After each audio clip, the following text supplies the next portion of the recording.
Assalamualaikum warahmatullahi wabarakatuh. I am Salamat G. Mahmoud together with Kathleen Nabii and we are the group 30. So, our topic today is what we call sectoral movement. So, our objective is to be able to define what sectoral movement is, to be able to identify the different sectors, to be able to discuss the movements from. So, when it comes to social change, there is changing in movement. So, our topic or our going to discuss what sectoral movement is. So, sectoral movement, when we say sectoral movement, this is done by different sectors. So, later, pag-uusapan natin yan. Sectoral movement is defined as relative variation of the regional gross value added in the primary, secondary, and tertiary sector when immigrating a region where he finds an adequate work. The immigration costs are lower. So, sectoral movement are the movement done by different sector of our society. Some of those sectors are the following. First is youth movement. Second is feminist movement.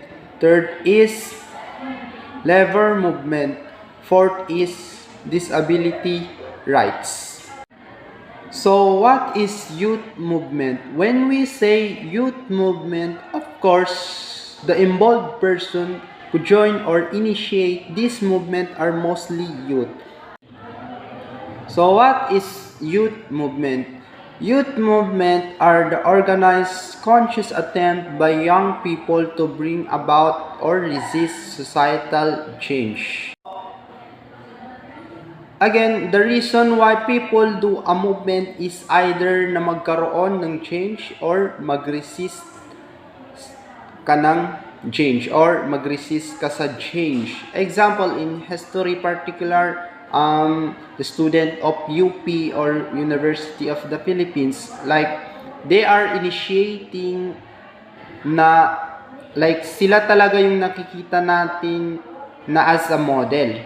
Not only in their youth, pati na rin sa ibang school or even sa school natin na if gusto natin ng change, we do movement. Or what we call simplified calling signature campaign. So there is a lot of example, pero using this done by youth student. Another is not only na gusto nila ng change, do something they resist change, like what happened in the declaration of martial law in Mindanao. So like, there is a movement na create because of that specific occasion. So youth movement emerged out of generation tension and relations and are rooted in specific socio-historical condition. A political, religious, or social movement or agitation led by or consisting chiefly of youth or young people and usually aiming at reform of revolution ready. Youth movement have taken the variety of forms including student revolutions. A prominent features of modern society's youth movement emerge out of generalization, tensions, and relationship, and are rooted in specific socio-historical conditions. A political, religious, or social movements or agitation led by or consisting chiefly of youth or young people and usually aiming at reform of revolution ready.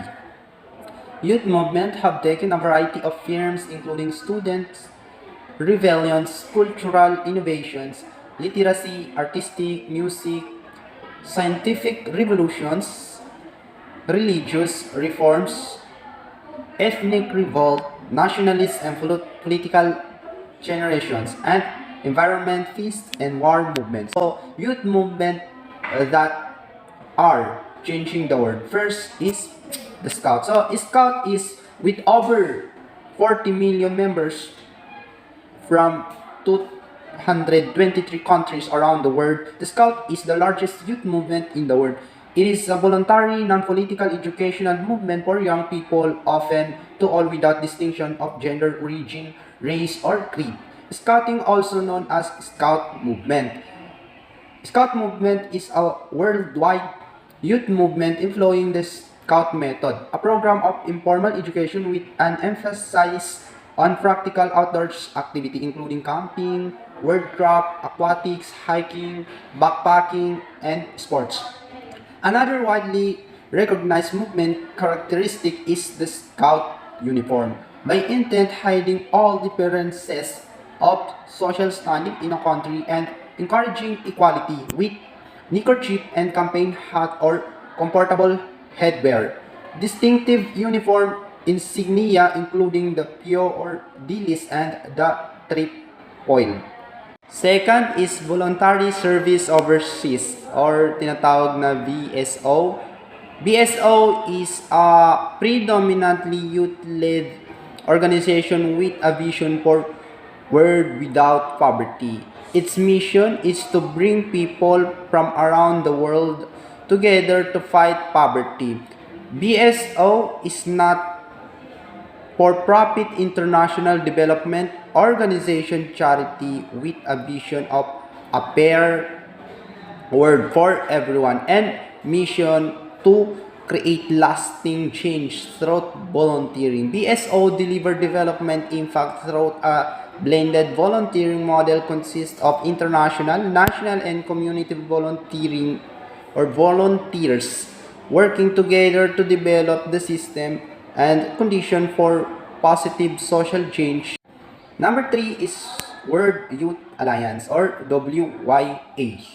With over a million members, youth under 30, the World Youth Alliance promotes the dignity of every human being and works to build global culture that supports social and economic development, human rights, global health, and education. WYA, International Non-Government Organization or NGO, founded in New York City in 1999, that seeks to promote what is called an international culture of life based on individuals' rights, family cohesion, and personal development. Member is limited to person 10 to 30 years old. In early 21st century, the organization claimed more than 1 million members from more than 100 countries. Headquarters are in New York City. The WYA emphasizes human dignity and the importance of families headed by a man and a woman, in keeping with its belief that human life should be protected from conception until natural death. Next is restless development. Restless development puts young people at the front of change and development. In fact, they are totally youth-led. They know that young people are most affected by problems facing the world and that with their positive power and capacities, young people have the power to change the world. So another type of sectoral movement is feminist movement. So feminist movement, also known as women movement of feminism, refers to a series of social movement and political campaigns for reform on women's issue created by the inequality between men and women. So hindi naman lingid sa ating kaalaman na there is a discrimination about particularly in women, like women is like no power, women are like fragile, women are like prone in, like for example, some they're prone on like discrimination. In general, feminism can be seen as a movement to put an end of sexism, sexist exploitation, and oppression, and to achieve full gender equality in law and in practice. So feminism movement are first is, so in suffrage movement is what we call this is anti-slavery and temperance movement. So karamihan naman sa slavery is like women kasi sila like yung marunong sa mga gawaing bahay like paghuhugas, paglalaba or like pagsisilbi like paghahain ng mga luto. So this movement was create and this movement was advocate the anti-slavery movement. So second is women's revolution movement. After World War II, a growing number of women pursue higher education and enter the workforce, but they are not scampering to the tops of careers ladders or bursting through glass ceiling. The women revolution movement of 1960s and 1970s therefore emerged from women's desire to revolutionize the fundamental aspect of female life at that time. Domesticity, employment, education, and sexual. Sa women revolution movement is like noong like after World War II is like dumami na yung population ng mga babae, and the same time marami na rin dumarami na rin yung mga babaeng like nakakapagtapos. So this movement was created because of that. Number 3 is black feminism.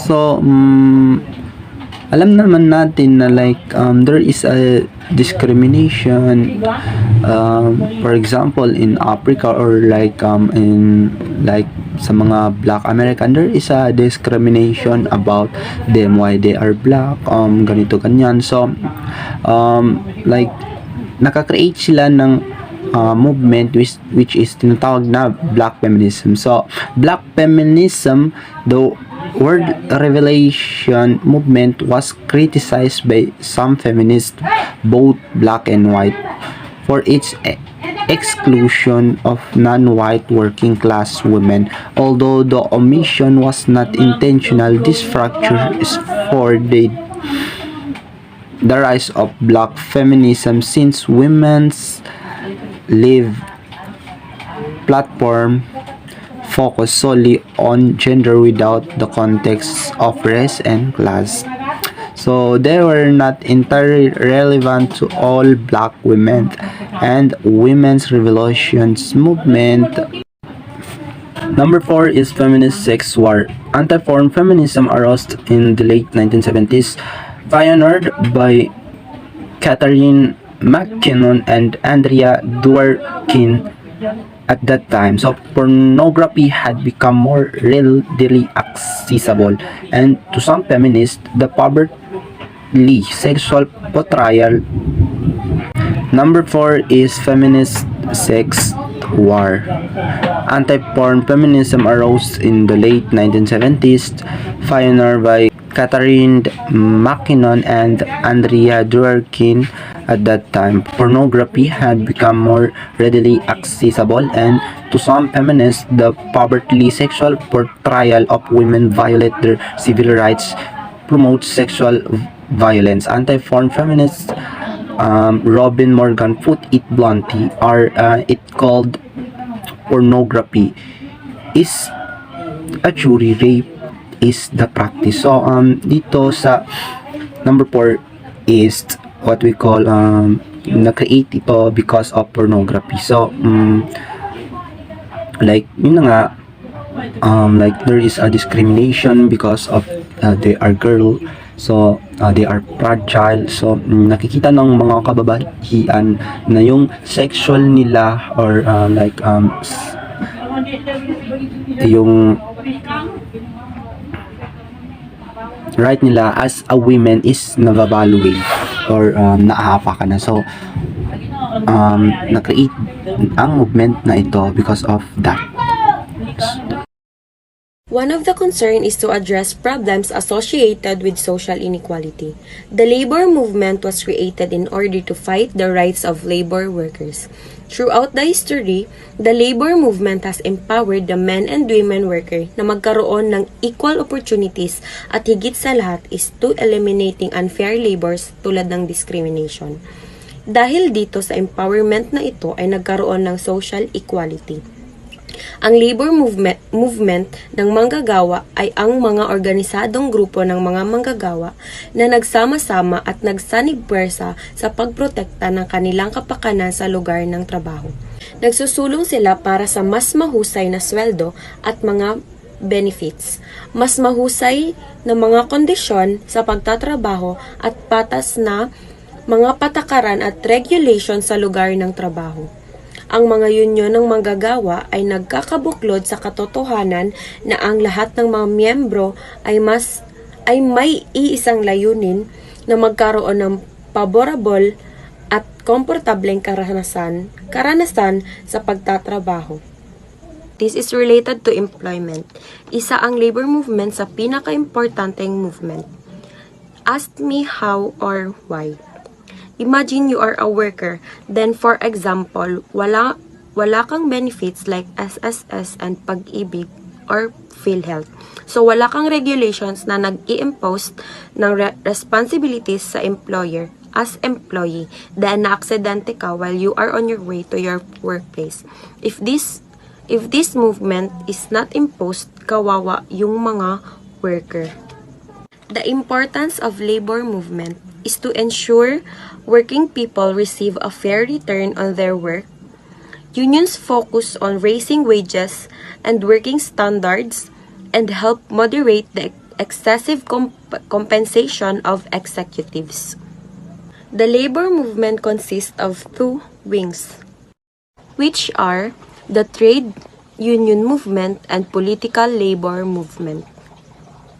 Ang trade union is binubuo ng mga members, which is ang mga members is based sa organization. Its membership must be made up mainly of workers. Trade unions' main aims is to protect and isulong ang interests of its members in the workplace. This is consist of working people. Sila ang makarelate sa mga pinagdadaanan ng worker. So, sila ang nag-i-initiate ng movement. So, for example, is gusto namin na ang mga worker ay may ganitong karapatan. So, ang involved here in trade union is yung mga employers and workers. They are doing this movement because they want to change in terms of the employment. Working people initiate to campaign for better conditions between the employer and the employee. Here in the Philippines, may tinatawag tayong Labor Code of the Philippines. Dito nakapaloob na ang mga karapatan ng isang worker kung magkano ang minimum wage ng isang lugar. Iba ang minimum wage rate sa municipality, sa provinces, sa cities, and sa metro cities. Kadalasan ang mga tao ay pumupunta sa Manila or sa ibang lugar para magtrabaho. That's because of the minimum wage rate ng kanilang lugar. So let's proceed to political labor movement. In many countries include a political parties that represents the interest of employees, often known as a labor party or workers' party. Many individuals and political groups otherwise considered to represent ruling classes may be part of and active in the labor movement.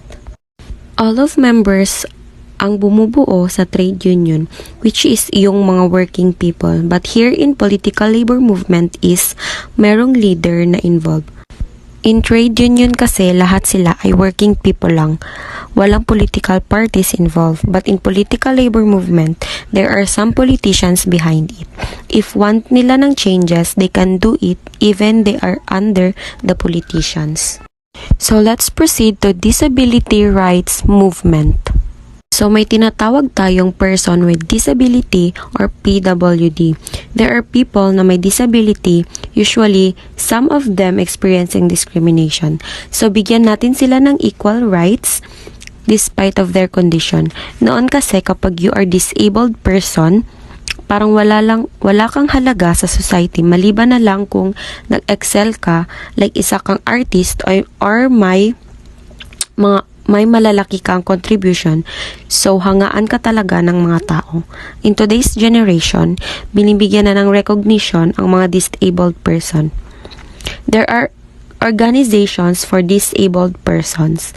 They have this hardship when it comes to earning money because companies does not accept employees with disability, but concerned citizens fought their rights, so nabigyan na sila ng karapatan na hindi sila ma-discriminate and mabigyan sila ng assistance from government. So let's proceed to the next slide. By the 1960s, the civil rights movement began to take shape, and disability advocates saw the opportunity to join forces alongside other minority groups to demand equal treatment, equal access, and equal opportunity for people with disabilities. Disability rights activists mobilized on the local level demanding national initiatives to address the physical and social barriers facing the disability community. Parent advocates were at the forefront, demanding that their children be taken out of institutions and asylums and placed into schools where their children could have the opportunity to engage in society just like children who were not disabled. When was the disability rights movement created? In the 1970s, disability rights activists lobbied Congress and marched on Washington to include civil rights language for people with disabilities into the 1972 Rehabilitation Act. In 1973, the Rehabilitation Act was passed, and for the first time in history, civil rights of people with disabilities were protected by law.